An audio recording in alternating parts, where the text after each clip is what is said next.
Good evening, ladies and gentlemen of the internet. This is David with Dove's Treasure Store.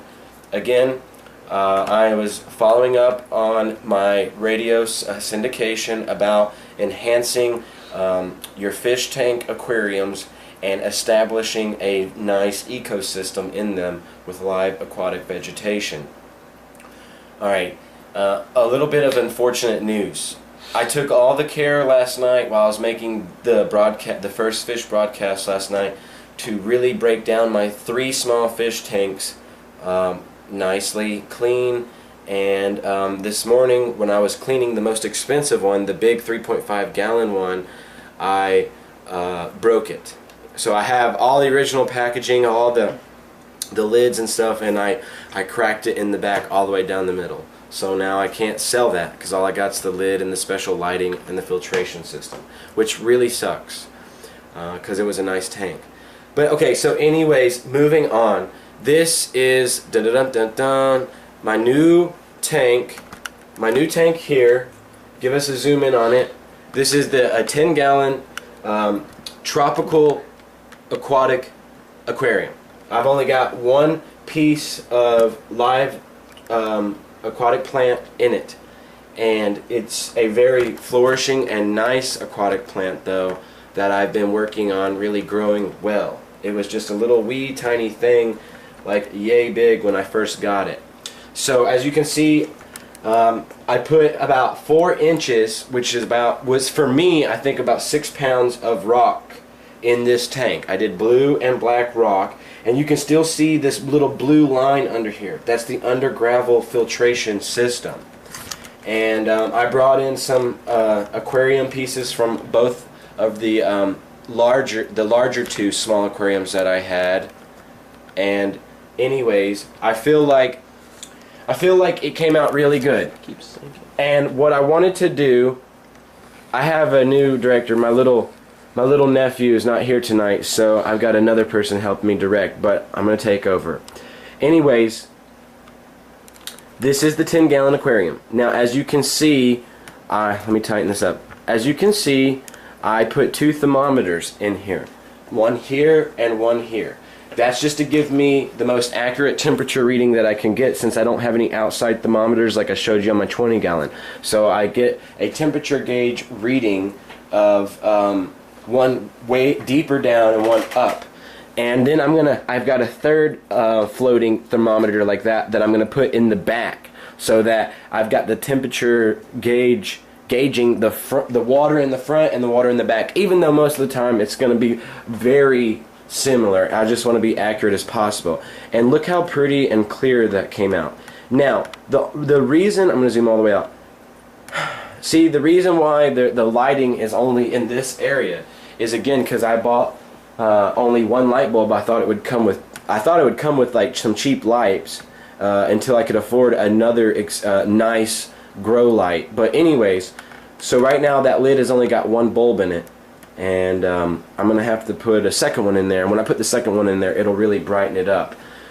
So basically what I wanted to show, I'm gonna have to go down, and I wanted to show you guys the underground filtration system, because a lot of people, it's so old school, people forget about it and they don't even look at it anymore. See, behind the little house head, you have the green, you've got the green stone over there, the green air stone over there, that is creating bubbles up the tube, and then when the bubbles reach the top, it bubbles out through that black carbon filter right there. And I've got both of the tubes, even though that's darker. See how that one's producing better bubbles right there? I have both of the tubes spliced off of one air pump. That's why it's not like over here. That's why it's not producing such a steady stream of bubbles right there, because if I had, let's say, a more powerful air pump in the splice connection, that would be better. Like, because in the 20-gallon, I got my new fluorescent Flomax light bulb, the 18-inch light bulb, the T8, in my 20-gallon. So I was also going to show you what my 20-gallon looks like with its light in it, because remember last night I didn't have the light. So that's the 20-gallon with the fluorescent. Look how pretty that is with the fluorescent. That still looks a lot better than when I had the just this my lizard basking light on it, just to show you guys. But I mean, really, the camera from this far, I've got it really far out, is not really doing it justice. Let's see if I could get in a little bit closer. Yeah. See, when I get in as close as I can, it's gonna give you a little bit better spectacle. Okay. So, I just think, you know, the Flomax T8s do a lot better than the daytime fluorescents when it comes to growing plants, with beyond a shadow of a doubt, without a question. But the daylight lamp is a lot brighter, so this is, again, like I said, on a different spectrum of light. So when I get the other light bulb in my 10-gallon, I'm going to show you that, because this side is dark, and that's why this side looks pretty. And I chose that background number 2, I think. You know, I didn't get any suggestions as fast as I loaded it, so I got my background stuck in the back of the tank, and now that I'm just gonna let it just today is its first day. And remember, I used about this much tap water, this much of the spring water, and then this much from the water from the old tanks, because that water was well established water.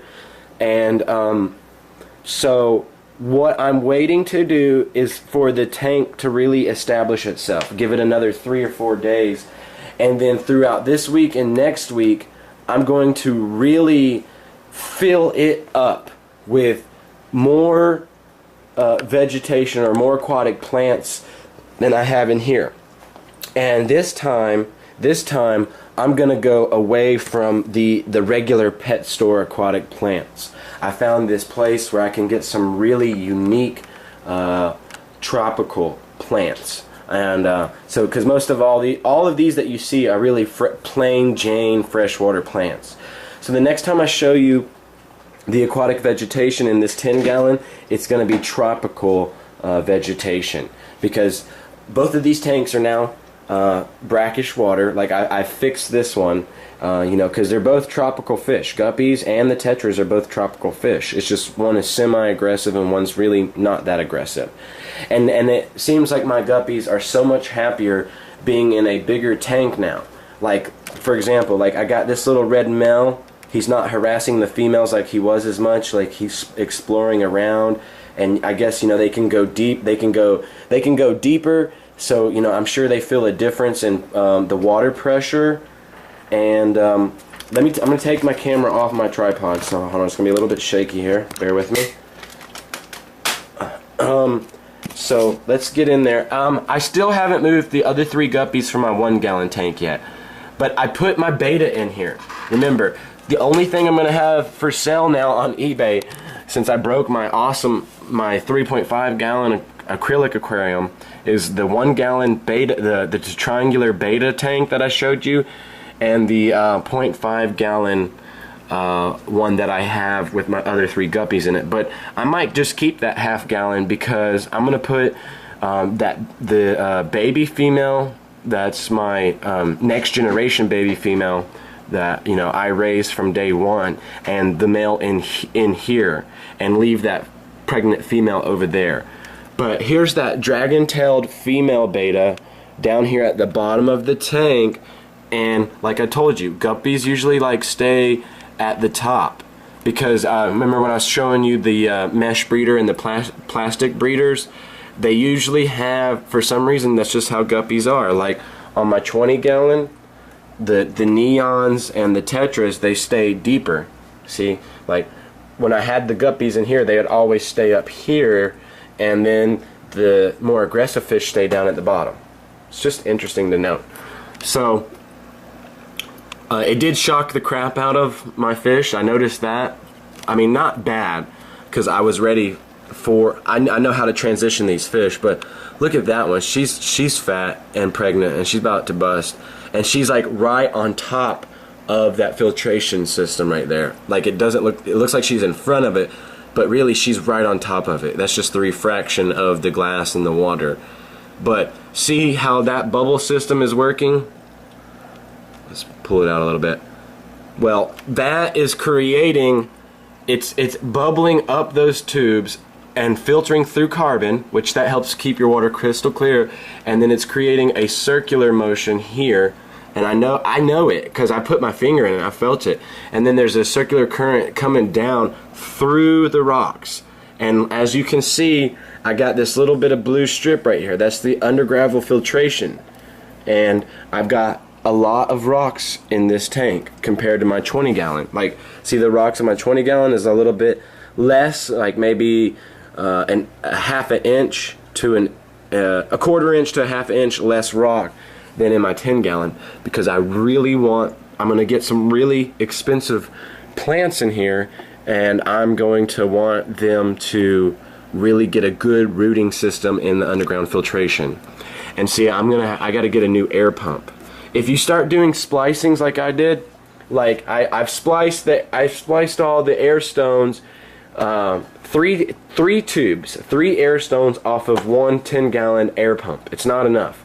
So either I've got to go get a more powerful air pump or a second air pump, because it's not even getting air. See, I've got the tube going from here to that air pump, and it goes in the back, and I've got a 3 tree splice behind this 10-gallon that you can't see.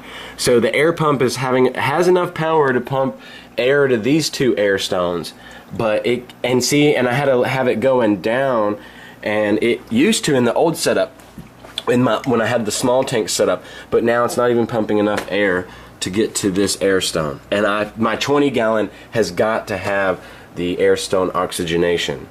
So anyways, I was gonna see, oh, my snail is active, so I wanted to get a view of his mouth for you if I could show you how disgusting they are.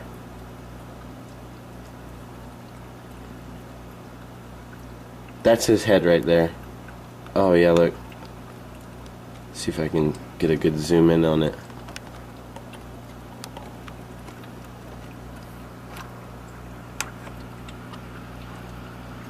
Look how he eats. That's why I think the thing is so weird.